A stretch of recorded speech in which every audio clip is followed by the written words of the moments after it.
Bismillahirrahmanirrahim. Assalamualaikum warahmatullahi wabarakatuh.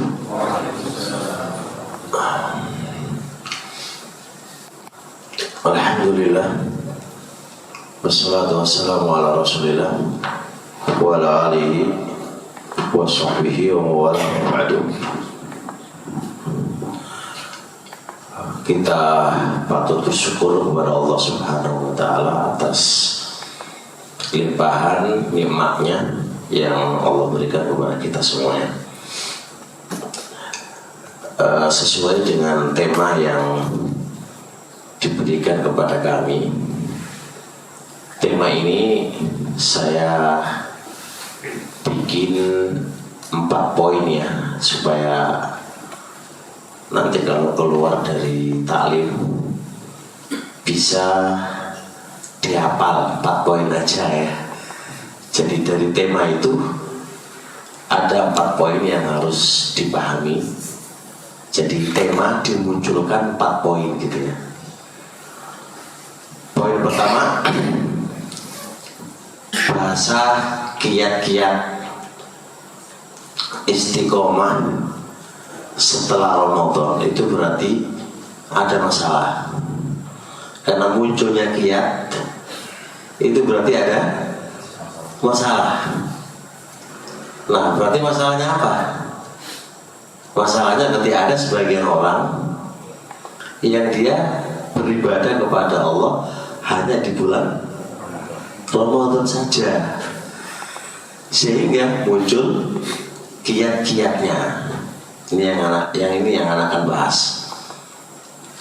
Poin yang kedua, ada 2 poin yang penting yang harus kita pahami setelah kita berpisah dari bulan Ramadan. Karena munculnya kiat-kiat itu pasti Ramadan itu penting. Kalau nggak penting, ngapain ada kiat-kiatnya? Ini 2 poin. Saya munculkan 2 poin setelah kita berpisah di bulan Ramadan. Yang ketiga, apa keutamaannya istiqomah? Karena di judul itu apa? Kiat-kiat istiqomah. Terus apa keutamaannya? Istiqomah itu keutamaannya apa? Ini ketiga. Yang keempat baru bahas kiat-kiatnya. Yang keempat baru bahas kiat-kiatnya. Kebayang ya? Ini membedah satu judul ya. Satu judul dibedah menjadi 4 poin. Ini namanya kajian tematik yang saya berharap bermutu. Karena kadang-kadang kajian tematik itu larinya kemana-mana, gak tahu ujungnya. Jangankan ditanya setelah seminggu setelah kajian, setelah kajian pun ditanya, tadi kajiannya apa? Ya kan? Nggak tahu. Dan saya sering perjalanan kami dalam berdakwah itu, jangankan kita poinkan saja itu masih banyak belum nggak paham ya. Apalagi yang tidak dipoinkan. Jadi terus apa kita setelah ngaji ini dapatnya apa gitu ya? Nah, jadi coba kita berusaha memahami tema tadi ada berapa poin? 4 poin ya. Poin pertama apa tadi? Ada masalah dari judul itu ya. Ada masalah dari judul itu. Apa masalahnya? Apa masalahnya? Berarti ada sebagian orang yang beribadah kepada Allah hanya di bulan Ramadan tok, di Ramadan saja. Apa yang kedua tadi? Ada 2 masalah penting yang harus kita pahami setelah kita berpisah dari bulan Ramadan. Apa yang ketiga? Apa kalau ini baru aja lupa ini ya? Apa keutamaan Ramadannya? Istiqomahnya. Apa keutamaan istiqomah? Baru keempat apa? Kiat-kiat istiqomah itu apa? Jelas insya Allah. Apal keempat ini? Apal ya? Insya Allah. Pak Trimin nggak apal udah, cuma ditanya lagi gitu lah apa?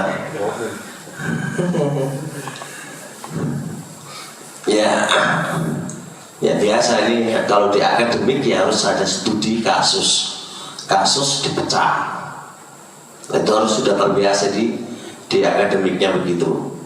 Dan kita harus belajar kayak gini caranya. Kita kembali ke masalah pertama. Saya katakan masalah kalau orang itu beribadah kepada Allah hanya di bulan Ramadan, itu masalah. Kenapa masalah? Perhatikan firman Allah Subhanahu wa taala, wa'bud rabbaka hatta ya'tiyakal yaqinu. Wa'bud rabbaka, beribadahlah kepada Rabb kamu sampai datang kematianmu. Perhatikan di sini, ayat ini menunjukkan dua poin. Poin pertama apa? Perintah beribadah kepada Allah. Poin kedua, sampai kapan? Apakah beribadah kepada Allah diikat di bulan Ramadan? Tidak. Sepanjang masa sampai ajal itu datang kepada kamu. Berarti kalau ada orang yang beribadah kepada Allah hanya di bulan Ramadan saja, menyelisih ayat. Karena ayat itu menuntut kepada kita harus beribadah kepada Allah sampai datang ajal. Selama ajal itu ada, berarti harus tetap beribadah. Dan ibadah itu isinya apa? Jalankan perintah, menjauhi larangan.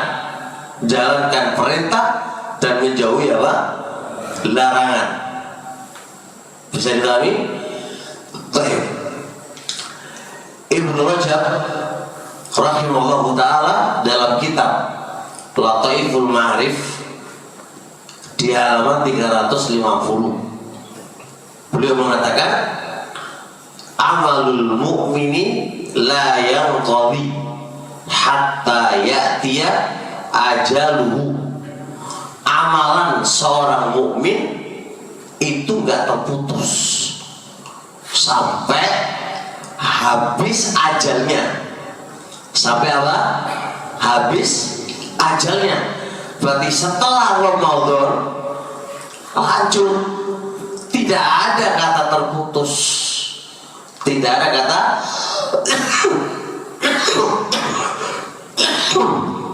tidak ada kata terputus, lanjut sampai datang ajalnya. Hasan Al-Basri dalam kitab Lataiful Ma'arif juga mengatakan, innallaha lam yaj'al li'amalil mu'mini ajalan dunal mauti. Kata Hasan Al-Basri mengatakan apa? Sesungguhnya Allah tidaklah menjadikan amalan seorang mukmin itu ditentukan dengan bulan kecuali kematian. Artinya amalan seorang mukmin itu tidak dibatasi dengan bulan tertentu. Maka sepanjang ada waktu, sepanjang masa, di bulan apa saja, selama kematian belum datang kepada kita, berarti amal kita masih tetap berlanjut. Ya, amal kita tetap berlanjut. Jangan dibatasi dengan bulan tertentu. Ibnu Rajab menukilkan dari seorang alim namanya Bishr. Beliau mengatakan, Bi'sal qaumu, kaum itu amat jelek, jelek banget kaum itu. Yata'abbadunallaha, mereka ini, sifat kaum yang amat jelek ini adalah mereka itu apa? Yata'abbadunallaha, mereka itu hanya beribadah kepada Allah syahron, 1 bulan tok, 1 bulan tok. Itu semangat ibadahnya, sholatnya semangat, maca Qur'annya semangat. Setelah Ramadan entek, terputus. Ini adalah kaum yang jelek. Nah, kata beliau wasoleh, orang yang baik. Kaum yang baik adalah yata'abbadunallaha, mereka itu beribadah kepada Allah, wa yajtahidu as-sanata kullaha, dan bersungguh-sungguh beribadah kepada Allah sepanjang tahun. Sepanjang tahun. Jadi nggak terbatas, dan bukan dibatasi hanya bulan Ramadan saja. Ini poin pertama. Bisa dipahami sekarang? Jadi munculnya kiat-kiat istiqomah setelah Ramadan berarti muncul. Jadi ini ada masalah. Masalah gimana? Ada suatu kaum atau sebagian manusia yang mereka itu sholatnya hanya Ramadan tok, maca Qur'annya hanya Ramadan tok, sholat malamnya hanya Ramadan tok, ya kan? Sobo masjid, tahu sobo Pak? Tahu sobo? Apa sobo itu?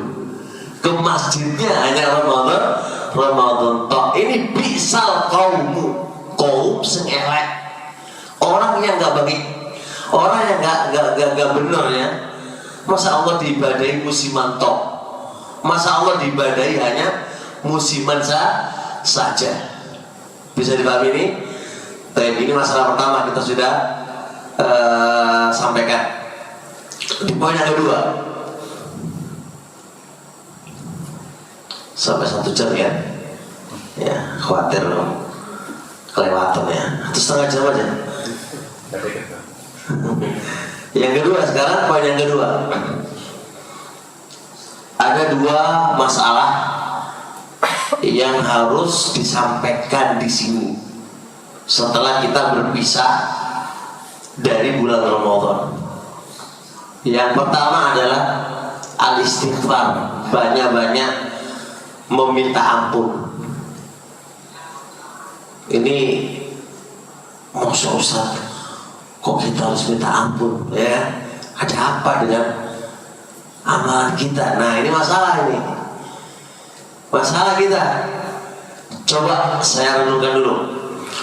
Berapa banyak amalan-amalan yang Allah tutup dengan istighfar? Banyak banget. Contoh sholat. Kita tadi selesai sholat, imam membaca apa? Assalamualaikum warahmatullahi wabarakatuh. Assalamualaikum warahmatullahi wabarakatuh. Apa yang dibaca setelah itu? Istighfar. Ditutup sholat itu dengan apa? Istighfar. Berapa kali? 3 kali. Nah, sholat ini kita samakan dengan puasa. Kita samakan dengan puasa. Tutuplah, akhiri ya penutupannya Ramadan, penutupannya puasa. Itu kita harus perbanyak istighfar. Kenapa begitu? Karena kita sadar diri kita gak maksimal dalam menjalankan puasa. Puasa kita mungkin hanya dapat rubah so'imin, haddu al-atas wal juru. Berapa banyak orang yang berpuasa dapatnya hanya lapar dan haus. Kenapa kok begitu? Karena ketika dia puasa, banyak diiringi dengan hal-hal yang tidak ada manfaatnya, hal-hal yang dosa dan maksiat, yang ini mengurangi nilai dan kualitas puasa. Maka dengan itu pantaslah kita sebagai seorang mukmin yang tidak maksimal di dalam menjalankan ibadah untuk meminta ampun kepada Allah Subhanahu wa ta'ala. Karena dengan Anda meminta ampun itu berarti apa? Mengakui ketidakberkualitas, belum berkualitas atau belum bisa maksimal di dalam menjalankan apa? Ibadah puasa itu. Poin kedua, pada sholat malam. Pada sholat malam itu diakhiri dengan istighfar. Kanu qalilan minal laili ma yahja'un wa bil ashari hum yastaghfirun. Mereka itu kalau malam hari sedikit tidurnya. Berbeda dengan kita, kalau malam hari dikit-dikit tidur, ya. Kalau mereka benar-benar sedikit tidurnya. Kalau kita dikit-dikit tidur, berarti banyak tidurnya. Nah, lihat ditutup wabil ashari yastaghfirun. Dan ketika di waktu sahur mendekati subuh, mereka banyak istighfar.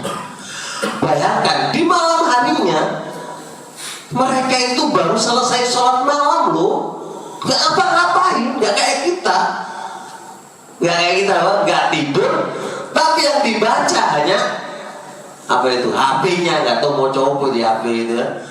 Ada YouTube, ada Facebook, ada Internet, mau apa itu isinya, mau masih ada apa itu kan, itu sahurnya malah tidur ya, malah tidur. Kalau mereka para salaf dulu enggak, mereka sholat malam diakhiri dengan apa? Istighfar. Karena dia tahu diri belum maksimal dalam beribadah kepada Allah, belum maksimal mereka beribadah kepada Allah. Mereka mengakui belum maksimal. Kalau kita apa? Kalau kita apa? Sok-sok maksimal. Buktinya apa coba? Kalau kita kok sok-sok maksimal, gak pernah istighfar, selesai Ramadan. Sok-sok amalan kita harus mantep lah, mantep banget gitu kan, mantep banget. Harus pasti diterima oleh Allah, berkualitas. Padahal ada apa-apanya kita dengan mereka. Itu bedanya kita dengan mereka. Mereka dikit-dikit istighfar, kalau kita apa? Astagfirullah, itu masya Allah, mereka itu begitu ya. Nah, ini poin pertama ya kawan. Jadi selesai Ramadan bukan kita harus berbangga diri. Selesai Ramadan kita bukan sok-sok gimana begitu. Justru kita berbanyak apa? Istighfar, karena kita belum maksimal. Ramadan yang begitu hebatnya, banyak keutamaannya, sampai Rasul mengatakan apa? Rahimah amfurin, amat celaka seorang laki-laki itu kharaja min Ramadan, dakhala alaihi Ramadan, masuk padanya Ramadan, summa kharaja, lalu habis pergi Ramadan, walam yughfarlah, tapi dia gak diampuni oleh Allah. Celaka banget. Artinya betapa hebatnya Ramadan itu, tapi kita gak bisa maksimal. Oleh karenanya harus berbanyak istighfar kepada Allah Subhanahu wa ta'ala atas ketidakmaksimalan kita adalah menjalankan ibadah-ibadah kepada Allah Subhanahu wa ta'ala. Yang nomor 3, yang nomor 2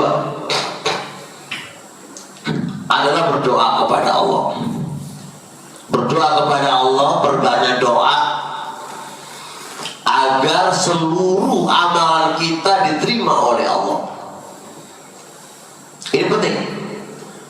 Hendaknya kita berdoa kepada Allah agar seluruh amalan kita itu diterima. Kita butuh doa loh. Kita butuh doa agar amal kita itu diterima oleh Allah. Walaupun Anda taruhlah telah memenuhi syarat-syarat diterimanya amal, tapi tetap kita butuh berdoa. Tetap kita butuh berdoa. Kita lihat para salaf dulu, para ulama-ulama dulu. Mereka itu kalau sudah membahas tentang amal soleh mereka itu mereka menangis. Diterima apa enggak? Itu menangis mereka, Pak.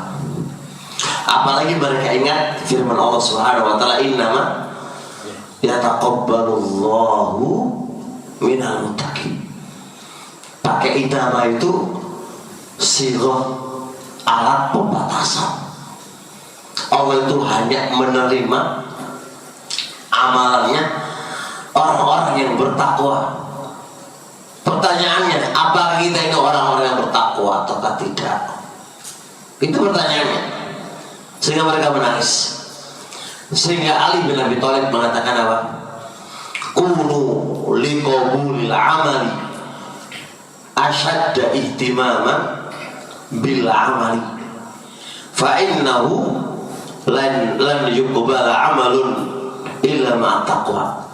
Kata Ali bin Abi Thalib, jadilah kamu lebih perhatian terhadap diterimanya amal kamu ketimbang Anda itu beramal. Kita kan enggak sempatnya beramal kan begitu. Bukan itu. Tapi perhatian kita itu lebih kita seriusi. Padahal apa? Beramal atau diterima amalannya.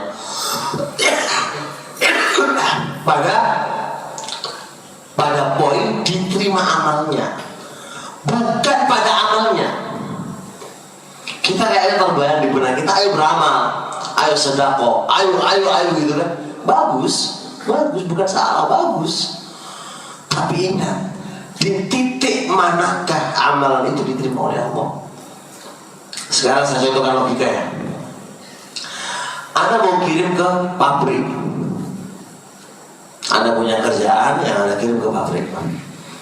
Apakah Anda berpikir mengumpulkan semuanya lalu dikirim ke pabrik? Anda pasti berpikir diterima nggak di pabrik itu?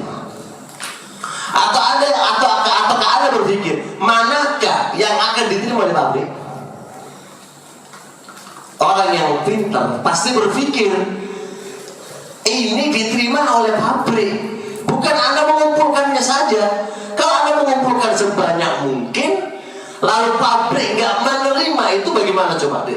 Rugi, ada rugi dalam bisnis, rugi. Tapi Anda berpikir ini adalah yang diterima oleh pabrik. Anda mencari pun ini yang diterima oleh pabrik, bukan sembarangan. Pasti Anda rugi. Kalau Anda menyetorkan ikan di pabrik ikan ya, dan itu ada syarat-syaratnya yang sebagai pembisnis. Apakah yang Anda pikirkan ikan itu semua ikan Anda kumpulkan, atau ikan-ikan yang itu pasti diterima oleh pabrik? Paham ya Pak? Kita juga harus begitu. Jangan semangat beramal doang, jangan perhatian Anda di amalan Anda, tapi Anda juga harus berpikir amalan manakah yang itu bisa diterima oleh Allah. Karena amalan itu gak bakal diterima oleh Allah kecuali ada takwa. Berat Pak kalau mikir ini Pak, berat. Dasarnya takwa Pak. Anda itu beramal ini dasarnya itu takwa, harus ikhlas, harus terbaik dalam memberikan sesuatu, harus Itu enggak oleh ganjel, enggak oleh berat Pak. Beliau membahasakan bukan hanya ikhlas loh ya. Kalau kata ikhlas maklum belakang ini kata-kata takwa itu lebih umum bahasanya. Dan ayat ini muncul di Qabil dan Habil saat mereka berkurban untuk Allah. Yang satu berkurban apa? Buah-buahan yang terbaik dengan keikhlasan dan keridhaan. Yang satu apa? Berkurban dengan hasil sawah yang paling jelek dengan keterpaksaan. Dan keterpaksaan mana yang diterima oleh Allah?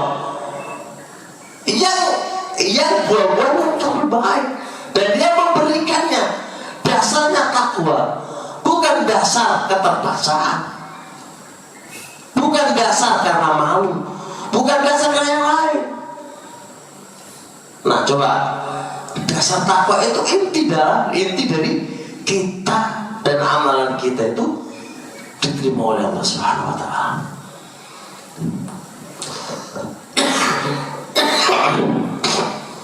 Fudalah Ibn Ubaid mengatakan,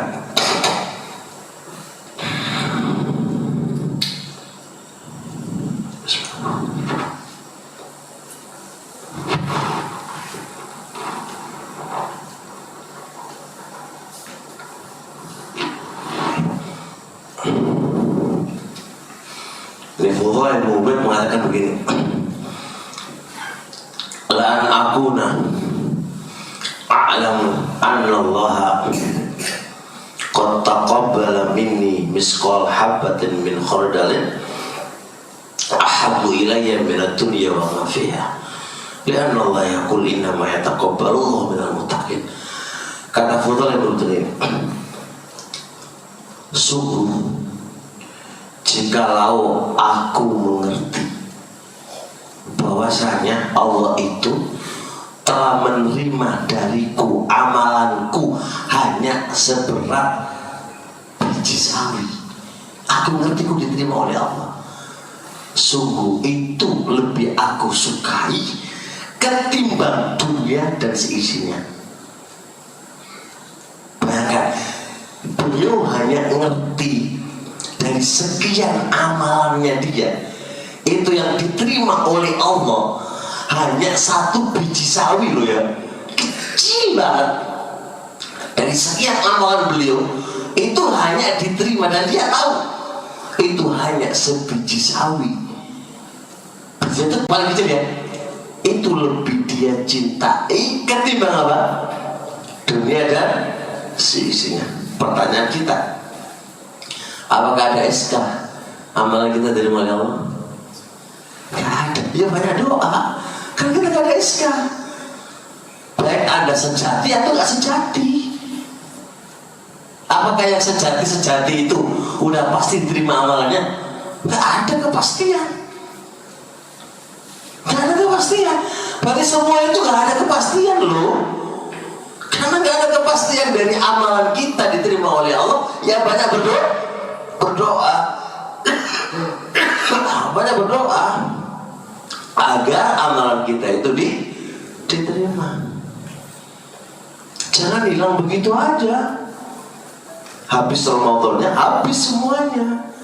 Jangan, butuh berdoa agar diterima oleh Allah Subhanahu wa Ta'ala. Nah, Umar bin Abdul Aziz, khalifah terbaik atau khalifah yang baik, bukan terbaik ya, khalifah yang baik, bijaksana, itu ketika pada sholat hari raya menjadi khotib, ya, menjadi khotib pada sholat hari raya, belum mengatakan apa, lihat, ayuhan nas, wahai manusia, kalian ini baru menyelesaikan puasa 30 hari, sholat taraweh 30 malam. Lihat ini, wa kharajtumul yauma, dan kalian ini keluar sholat hari raya ini. Keluarnya mereka sholat hari raya itu apa? Tatlubuna minallah. Keluarnya kalian pada hari raya itu hanya dalam rangka apa? memohon kepada Allah semoga Allah menerima amalan-amalan kita. Dan ini amalan lewat dari kita. Kita sholat hari raya keluar dari rumah, masya Allah sungguh pakai baju baru, lihat akhwat berkeluaran itu kan, itu padahal keliru. Harusnya sepanjang kita keluar dari rumah itu memohon kepada Allah supaya apa? Wes entek cara Ramadannya habis, Ramadannya diterima nggak oleh Allah. Sepanjang itu memohon kepada Allah supaya diterima sholat dia, puasa dia, sedekah diterima oleh Allah. Begitu kata Umar bin Abdul Aziz. Kemudian Aisyah radhiyallahu taala berkata ketika turun ayat itu, walladzina yu'tuna ma atau wa qulubuhum wajilatun, orang-orang yang mereka selalu bersedekah loh mereka, tapi hati mereka itu takut. Bayangkan lu, mereka kalau sedekah, banyak keluarkan sebagian hartanya di jalan Allah, tapi mereka takut. Aisyah nanya, ya Rasulullah, apakah mereka itu peminum khamr? Apakah mereka itu pencuri? Kok mereka itu takut, kenapa? Baik Allah, baik Rasulullah. Apa kata Rasulullah? Tidak. Mereka itu berpuasa, mereka itu orang-orang soleh, tapi hati mereka itu takut. Takutnya apa? Khawatir gak diterima amalan mereka di sisi Allah. Khawatir. Sehingga mereka banyak berdoa kepada Allah. Khawatir.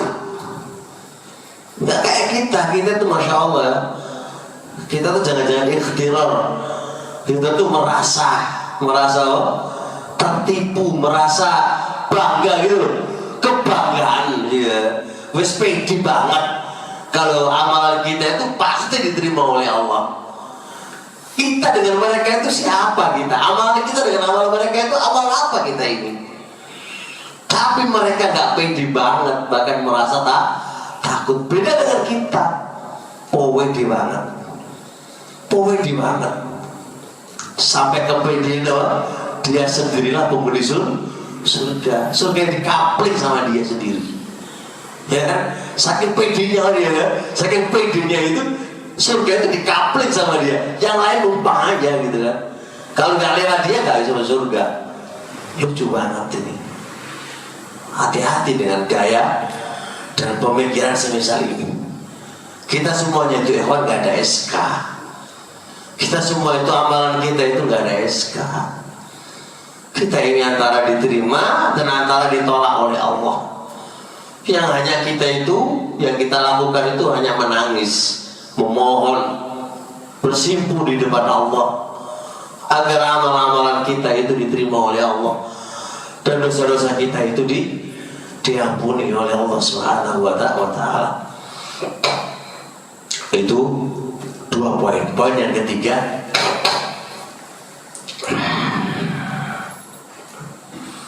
adalah keutamaan apa tadi? Istiqomah. Apa sih keutamaan istiqomah? Sebelum bahas keistimewaan istiqomah, istiqomah itu dibagi 2, Pak.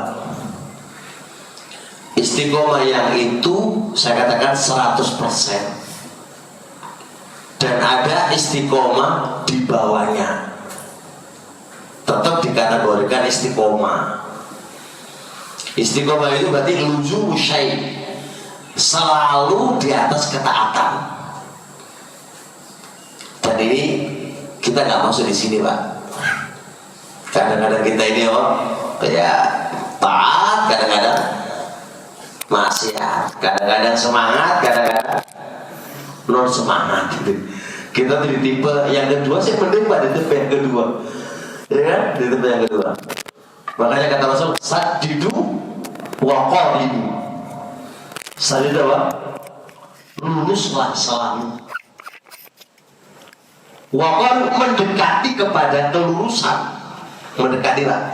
Kalau jenengan mana kan ada lingkaran kecil. Pemana itu kalau sadidu itu selalu mengenai di lingkaran yang kecil itu. Itu sadidu Pak. Selalu sesuai dengan sasaran. Kalau qaribu itu ya nggak sesuai dengan sasaran tapi di sampingnya lah. Oh sampai keluar area lo lingkaran, waduh jauh banget ya itu. Mendekati kepada sasaran. Nah ini tipe yang kedua. Nah istiqomah ini paling tidak kita dapat tipe yang keberapa? Kedua lah. Kalau tipe yang pertama sok sawangane lah. Sopo dari itu iso sesuai dengan sasaran ya. Sesuai sasaran pun nggak maksimal ya, nggak maksimal. Kita itu loh sudah apa sih kita itu? Kalau anak-anak katakan kita itu buaan lah di sisi Allah itu. Gak punya apa-apa itu kayak dosanya lu rakyat dari api. Lu gua ya dewe-dewe ini. Itu sampah. Imam Ahmad aja menganggap dirinya itu sampah, apalagi kita. Imam Ahmad aja menganggap dirinya itu bangkai daripada kita. Imam Ahmad ketika disanjung ya, apa kata Imam? Antum la tadrun, kalian nggak tahu. Anak itu bangkai. Kalau antum tahu bahwasanya aku itu bangkai, kalian pasti akan lari dari aku. Tahu nggak bangkai itu?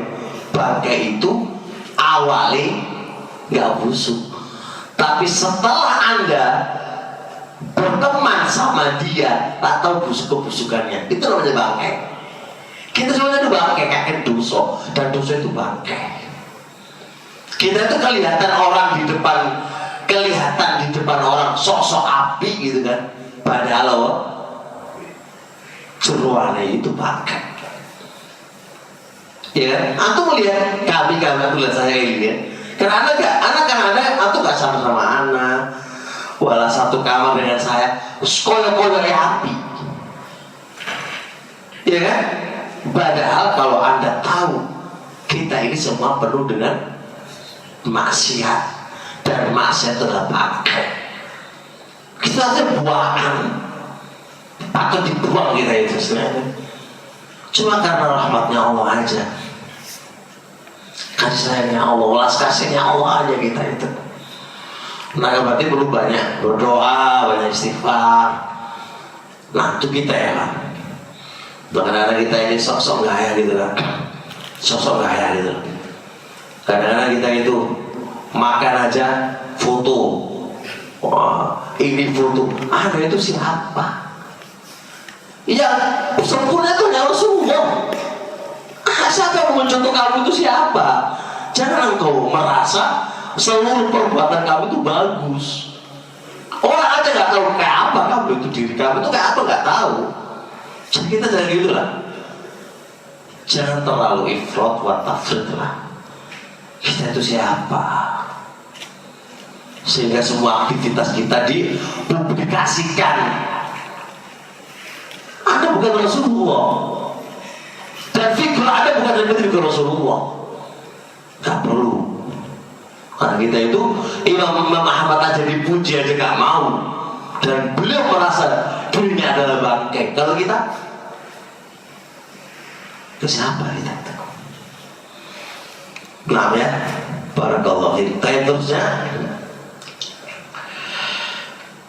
pertama, keutamaan yang pertama yang ngantuk supaya bangun ya. Yang supaya bangun ya. Istiqomah itu amalan yang paling dicintai oleh Allah. Walaupun istiqomah itu pada amalan yang kecil, gak mesti gede. Amalan gede gak kecil. Yang penting istiqomah itu dicintai oleh Allah. Kata Rasulullah SAW, inna ahabbal a'mali ilallahi adwamuha wa inqallah. Sesungguhnya amalan yang paling dicintai oleh Allah adalah amalan yang langgeng, amalan yang istiqomah walaupun itu kecil. Jadi Contoh bab sedekah. Anda bersedekah 100.000 misal contoh, mampunya betul langgeng terus sedekah, itu dicintai oleh Allah. Contoh lagi sholat malam, nggak bisa 11 rakaat, ya biro, rakaat lah, ya kan? Nggak bisa 11 rakaat, ya 3 rakaat, langgeng, yang penting langgeng. Salat duha nggak bisa 12 rakaat, ya 2 rakaat, yang penting langgeng.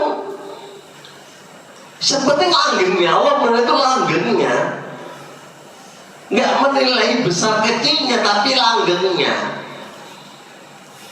Nah, ketika Anda di Ramadan baca Al-Quran, ya berapa juz? Sehari 1 juz, langgeng kan? 1 juz. Kalau di Ramadan kemarin 1 lembar per 1 hari, udah diupayakan. Langgeng setelah Ramadan, langgeng. Gitu, sebenarnya langgeng. Yang dulunya setelah pas Ramadan itu Anda tidak pernah berhadas kecuali berwudu. Sudah lanjutkan. Sebelum ketika Ramadan Anda isyraq, sholat, ya selesai, syuruk ya, nunggu. Walaupun sebagian ada yang mudhaifkan, tapi setelah dilihat di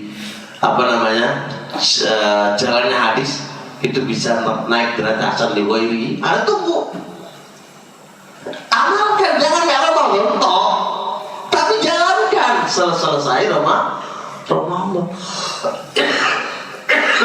Kapas Ramadan sebelum adzan berkumandang, Anda sudah ke masjid. Nah, ini jalankan selesai Ramadan, bukan Ramadan toh, gitu loh. Ya, bisa dipahami insyaallah. Wa in qalla, walaupun itu sedih, kita penting langgeng.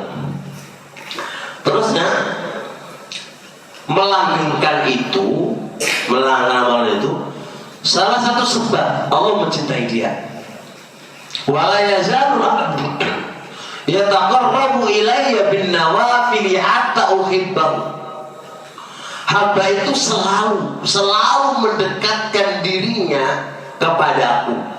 Selalu mendekatkan dirinya kepadaku. Berarti kan selalu sampai aku mencintainya. Maka salah satu sebab Allah akan mencintai Anda manakala Anda melanggengkan. Ketika udah waktunya ya, dikit lagi. Terusnya, amalan yang langgeng, kalau itu luput pada Anda, itu bisa dikobok. Amalan yang Anda langgengkan ketika ada udzur atau apa, itu bisa dikobok. Misalnya itu Anda biasa melanggengkan qobliyah atau ba'diyah, ternyata ada udzur, gak bisa antum lakukan. Anda bisa kobok selesai sholat asar. Contoh ketika ba'diyah maghrib, ba'diyah tadi apa? Ba'diyah zuhur ya, ba'diyah zuhur. Antum ada tamu, mau tamu jaja, terus gak sempet, atau ada kecelakaan sehingga Anda gak sempet untuk makan. Tapi itu langgeng Anda lakukan. Anda bisa kobok ketika asar, itu boleh. Sebagaimana hadis Nabi, Aisyah mengatakan ini, Aisyah mengatakan, karena adalah Rasulullah idza amila amalan asbatahu. Adalah Rasulullah SAW ketika dia beramal suatu amalan, Nabi itu selalu melanggengkannya. Amal apa aja Nabi itu melanggengkannya. Wa kana idza nama minal laili aw marida shalla minan nahari sintai asyar fatan. Adalah Nabi itu kebiasaannya itu sholat malam tuh. Ketika dia ketiduran atau lagi sakit, itu dikobok di siang hari harinya, dikodok di siang harinya, karena dia langgeng gitu loh. Selanjutnya, amalan yang dia langgengkan itu akan ditulis oleh Allah, walaupun dia nggak bisa melakukannya. Ada tulisannya, sama dengan apa yang dia lakukan. Ketika ada udzur, sakit atau apa, itu ditulis oleh Allah pahalanya. Padahal Anda tidak melakukannya loh, karena Anda langgengkan tadi, lalu ada udzur atau ada sesuatu apa, Anda nggak bisa melakukan, ditulis pahala. Kata Rasulullah SAW, "Idza maridal abdu aw safara, kutiba lahu mislu ma kana ya'malu sahihan muqiman." Apabila seorang hamba itu sakit atau safar, maka dia ditulis apa yang dia kerjakan, kebiasaan dia yang dia kerjakan di saat dia mukim atau di saat dia itu sehat. Sedangkan setiap saat itu ke masjid sholat jamaah, ya kan, ternyata Anda sakit, itu ditulis pahalanya jamaah, padahal jenengan sholat di rumah. Sedangkan langgeng sholat puasa Senin Kemis, ya, ternyata Anda sakit, ditulis pahalanya puasa Senin Kemis, berarti Anda nggak melakukannya loh. Itu keutamaan pelanggengan itu. Dan lebih penting lagi, ya, cukupkan insya Allah, husnul khotimah. Jadi dengan amalan yang Anda langgengkan itu menyebabkan Anda bisa husnul khotimah di amalanmu itu. Jadi kalau Anda melanggengkan, contoh menghatamkan Al-Quran dalam 1 bulan, ya, 1 bulan itu khatam Quran, insya Allah Anda akan mati di atasnya. Siapa yang melanggengkan bersedekah, insya Allah Anda akan mati dalam keadaan bersedekah. Siapa yang melanggengkan di dalam sholat malam, insya Allah Anda akan dimatikan di dalam amalan itu. Kata Rasulullah SAW, "Idza aradallahu bi'abdi khaira," apabila Allah mengendaki kepada seorang hamba suatu kebaikan, ista'malahu qabla mauti, Allah akan berikan taufik kepada dia suatu amalan yang dia langgengkan sebelum dia mati. Jadi ketika Allah mengendaki kepada seorang hamba suatu kebaikan, maka Allah akan mudahkan dia dengan amalan yang dia bisa langgengkan sebelum dia mati. Qalu ya Rasulullah, para sahabat tanya, wahai Rasulullah, apa maksudnya hadis ya Rasulullah? Kata Rasulullah, yuwaffiquhu li amalin sholihin summa yaqbidu alaih. Allah akan memberikan taufik kepadanya dengan suatu amal yang soleh, lalu Allah matikan di atas amal soleh tadi. Itu faedahnya orang istiqomah. Allah akan matikan di atas apa? Amalan yang dia istiqomah di atasnya. Maka selayaknya kita punya amal yang kita bisa langgengkan, dengan harapan kita itu bisa mati di atas apa? Amal yang kita langgengkan itu. Kita ini sudah gak sejati, gak punya amalannya kok langgeng. Terus nanti kita mati di atas apa nanti ini? Ayo, walaupun itu kecil, yang punya harta dengan hartanya, yang punya tenaga tenaganya. Kita harus punya amalan rahasia, ya. Rahasiakan amalan itu yang Anda langgengkan, yang banyak orang nggak tahu. Itu langgengkan, biar kita itu mati di atas apa?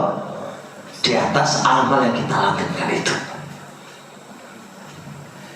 Ya nanti mau apa? Ayo, cukup menang-menang baik, ya. Ayo semangat ini loh. Jangan apa?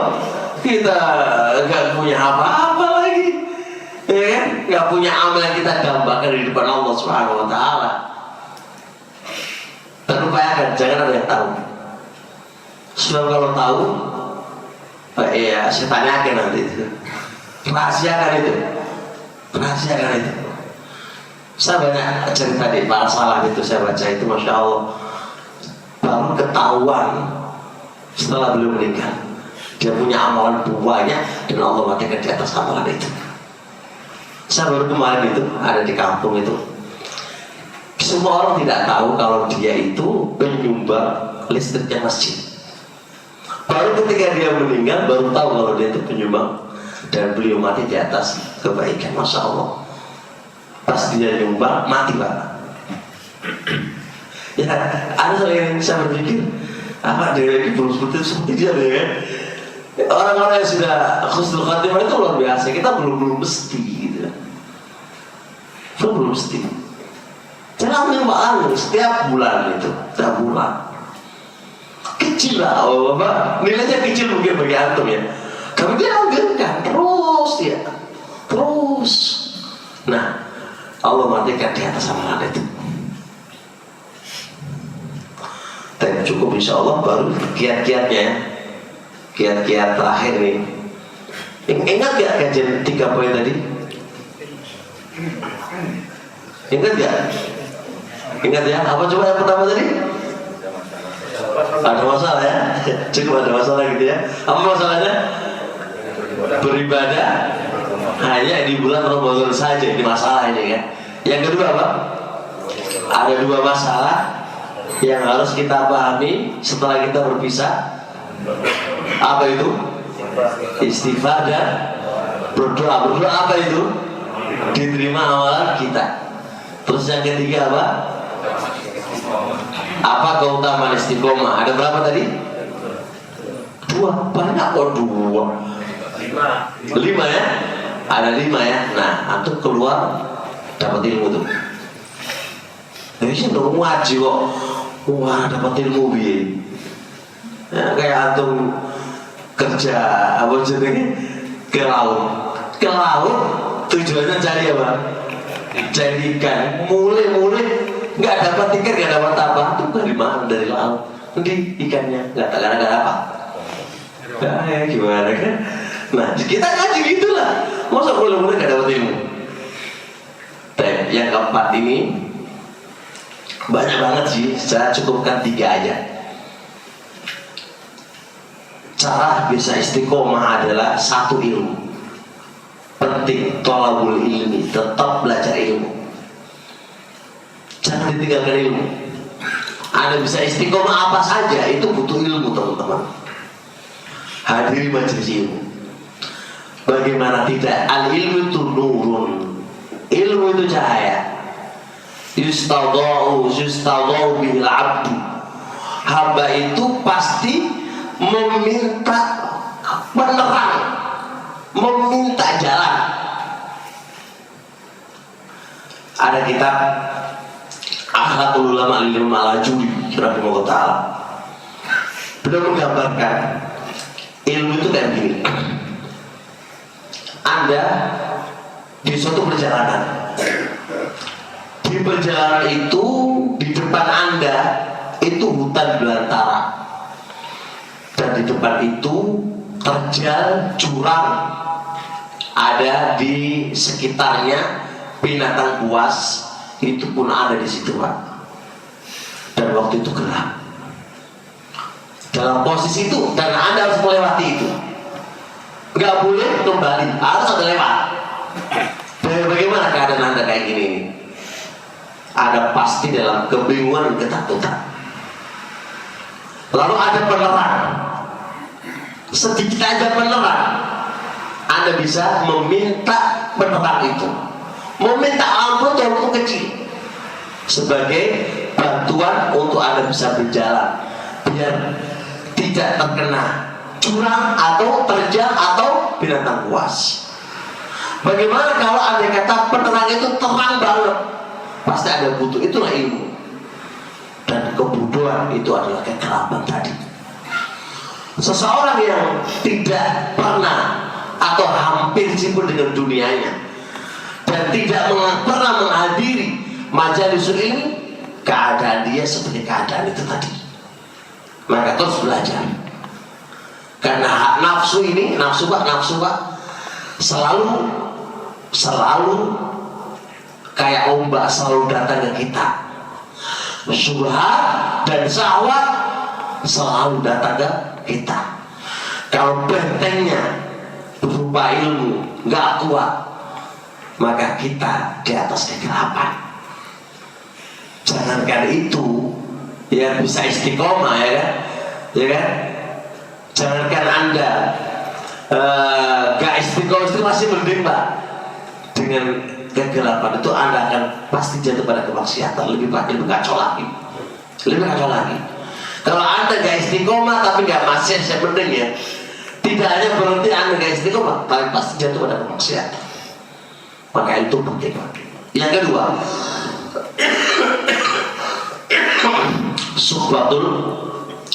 suhbatul akhyar, berteman dengan orang-orang soleh.